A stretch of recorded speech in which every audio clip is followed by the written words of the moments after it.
Monday, the 12th of March. OK, well, last week, a doctor from London became possibly the oldest expert to give evidence in court. That doctor was William Frankland, and he's still working at the grand old age of 99. Justin Rowlett has been to meet him.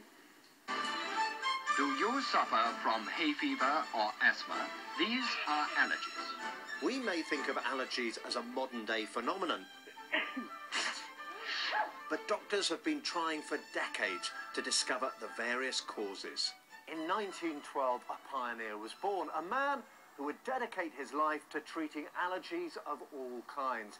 And he worked here at St Mary's. Bill Frankland, now aged 99, has been leading the charge ever since his early days at St Mary's Hospital, London, working alongside Sir Alexander Fleming, the man who discovered penicillin. Amazingly, Bill Frankland is still practicing, and his contribution to science means he could just be the greatest Briton that you have never heard of. You were the man who developed the famous pollen count. How did that happen? Well, we had this special hay fever clinic where patients came to the allergy clinic who only had seasonal hay fever. And I had one particularly annoying patient who said, I know the cause of my hay fever is due to roses. And I said to her, roses do not put pollen in the air. So from that moment onwards, I decided I had to teach people what was in the air. And nowadays, if you look at your weather forecast, you've got the pollen count in. I'm sure hay fever sufferers, though, don't need me to tell them we have high pollen levels at the moment. You fought during the Second World War, didn't you? I joined up in the army 3 days before war started, because I thought war was going to start. I will be in the right place at the right time. But then you ended up being imprisoned by the Japanese. That's right, yes, at Singapore. And how long were you in prison for? 3.5 years. Did you continue to practice medicine? Very much so. In fact, I knew personally the name of every single man in that camp. You were so close, you really did know them very personally. I'm lucky I survived, and lots of my friends and people didn't survive, so I always count my blessings. He's had a remarkable influence on the whole discipline, not just in this country, but worldwide. Bill has devoted over 70 years to medicine and even put his life on the line for the sake of allergy research. When you have a very severe reaction, you have a feeling of impending doom. In other words, you think you're going to die. So I wanted to know what would happen to me if an insect bit me that I'd never met before. First bite caused no trouble, next bite a slight bump 48 hours later on my skin. The 8th bite, I noticed that the ceiling had gone black. My blood pressure had disappeared, but I found that I hadn't got a pulse. I did the experiment on myself. I couldn't do it on a patient because potentially it was dangerous. The sister of the ward saw me and said, oh, I know you've done silly experiments on yourself, I'll give you adrenaline. And within about a minute, I decided I was going to live and not die. Not afraid to take risks, this remarkable doctor has helped improve the lives of millions of allergy sufferers. One of the amazing things is that he really predicted that the range of substances and things that people would be allergic to would increase, and particularly drug allergy. Now, of course, you worked with Alexander Fleming. What was it like working with him? As far as I was concerned, he was a marvellous man. We got on extremely well together. You did have a disagreement over a key publication, though, didn't you? It was about how if more people were prescribed penicillin, there would be more allergic reactions to the drug.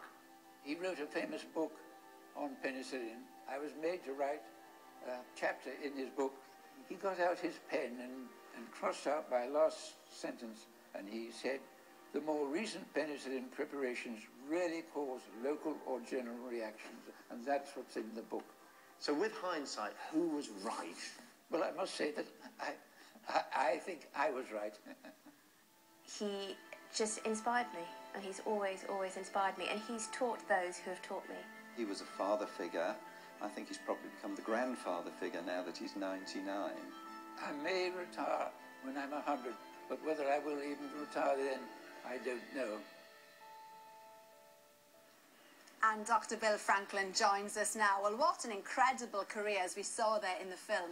But one thing they didn't mention is that you once treated Saddam Hussein, didn't you? You were flown over to the Iraqi embassy because of your expertise in allergies.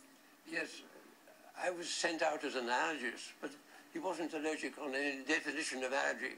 He'd been wrongly treated, and I treated him correctly, and therefore he is my most grateful patient I've ever had.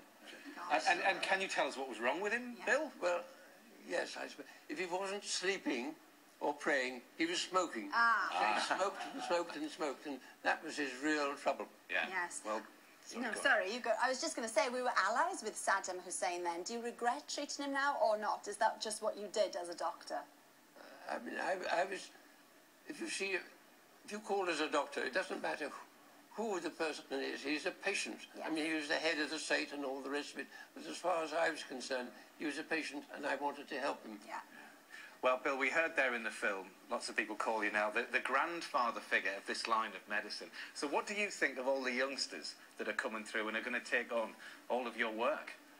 Well, I think so many of the younger people haven't really been taught enough about allergy, which is a very common disease and is becoming commoner. I mean, just something like seasonal hay fever. No, we don't know why allergy is becoming commoner, but it is. And my worry is, although this country does very good research, but a lot of the GPs and other people know so little about how to diagnose it and treat it. Yeah. Well, you better not retire then. What will we do without you? And Bill, of course, is 100 years old on the 19th of March, aren't you? So, Don't go testing any treatments between now and your birthday, that's all I say. Lovely to see you, and all the very best, Bill, all the very best. Now, it's fair to say that spring has definitely sprung.